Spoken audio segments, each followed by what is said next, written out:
It's finally time for you to hear my thought on the viewer's choice book, Valor, and my thoughts on this book. Stay tuned, that's coming right up here on Drew's Book Reviews.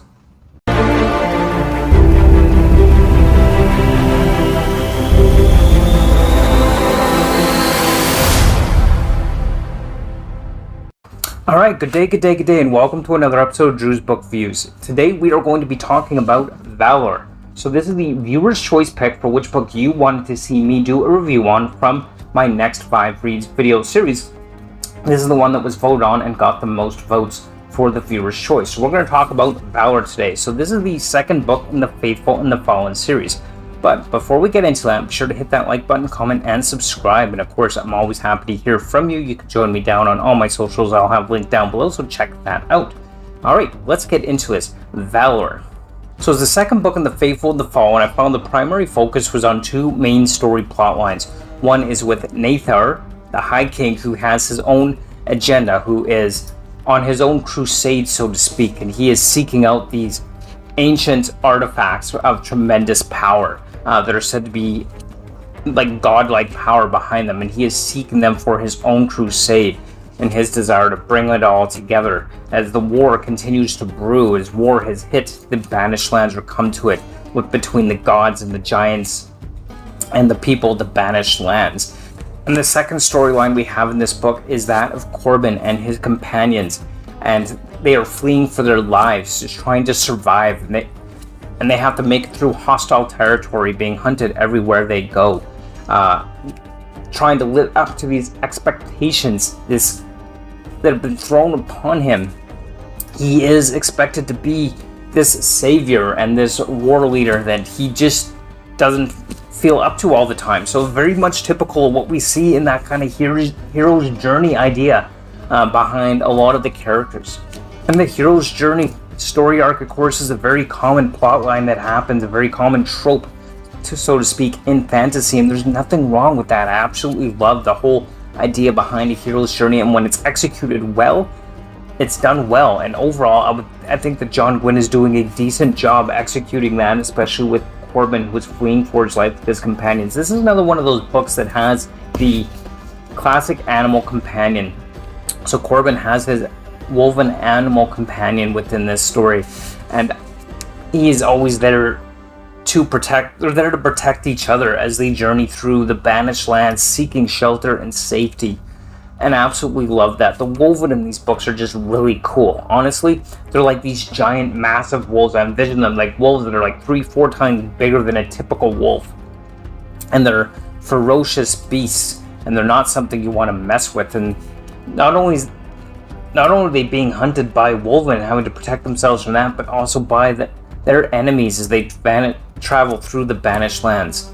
And I love the fact that the giants are real within this book. Now, you know, they definitely don't come across or feel like the giants, typical giants, meaning like these big, massive, 50, 60 foot tall. Not like the giants that you might imagine in your head, but rather just people that might be 10, 12 feet tall.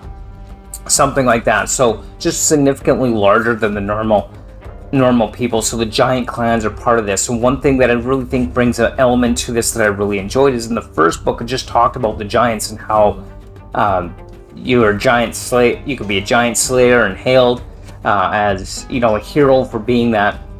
Giants were really kind of just portrayed as the enemy without any humanity behind them, I guess. But one of the things that I really enjoyed about this particular book, and as we continue to talk about the giants in the story, is that the giants, we now know the giants having families and children and trying to protect them. And I think that is a really awesome thing to kind of put in there to kind of more humanize them, so to speak. And I really enjoyed that aspect of this particular entry into the Faithful and the Fallen. And I'm really looking forward to seeing how that further develops, because they definitely play a critical role when there is this war between the gods and the giants and all that good stuff, as it continues to develop within this story and plotline overall. As many others have said before, one thing that it does not hold back on is the action. There's a lot of high energy, high action packed stuff going on within these books, and it's just start to finish, bam, bam, bam, almost non-stop. So I really enjoyed that part of it as well. There's definitely some parts where you kind of get a little bit of breather, but bam, it's right back into the action again. Everything just high energy, high action. The writing is okay. So in terms of that, I would say that the writing style, lots of action, yep. Character development, absolutely, love that. But I wouldn't rate it among my top favorite fantasy series of all time by any means. I think I'm generally coming in a bit lower than most other people with this series. I do think, however, that it was an improvement upon the second book, or upon the first book in this series. Absolutely, it was definitely an improvement. So I can absolutely say that for certainty. And it was an improvement there. So I'm really happy about that. Because it definitely makes me want to continue reading this series even more. But honestly, I'd probably rate it somewhere between a 3 and a 4 when all's said and done as far as the book goes. I liked how the focus on the characters is more focused on individual characters, whereas the first one is like characters all over the place. I had a hard time really connecting with the characters from the first book, or it's just kind of seeing the story play out. This one, there's definitely more character focus, so I'm starting to get to enjoy Nate there, and Cywin, and Corbin, and starting to really like these characters a little bit more. So definitely enjoying that. One of the things that I really enjoyed about this as well, one of the other aspects, was the fighting pits that was going on. Aqueen's story of how he became captured and a slave and forced to fight in the fighting pits, that was a storyline that I actually really enjoyed with this book as well. I enjoyed getting to know that and seeing that happen and seeing that developed in his experience in the fighting pits and what was driving him forward for his own survival. I really, really like that about his storyline.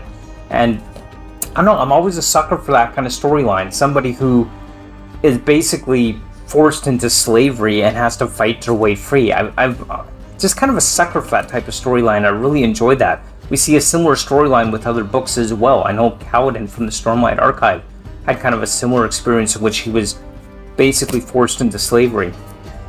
So I'm just a sucker for that, and I really enjoyed that, and the experience and the fights in the fighting pit and how he dealt with that and what kept him going the whole time is just that motivation to get out of there. And that was something that I really enjoyed about that particular storyline as well.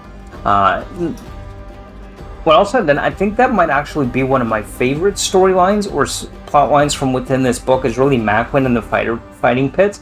Not that Corbin's and Nathar's story were terrible, or Cywin's or anything like that, but I don't know, I really like Macwin's storyline. I like the slave pits and fighting pits and his need to fight free from that and get out of there.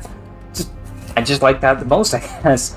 But anyway, those are just some of my thoughts on Valor by John Gwynne. I'm definitely going to be picking up the next book in this series as well, you can bet. And I'll continue reading through that, and I can't wait to get to his other books. So there you have it. There are my thoughts on Valor by John Gwynne. Let me know what you thought in the comments down below. As always, like, comment, subscribe. I'd look forward to hearing from you, or join me on the Discord and let me know what you think there as well. And again, like always, thank you so much for watching, and until next time, keep on reading. Bye!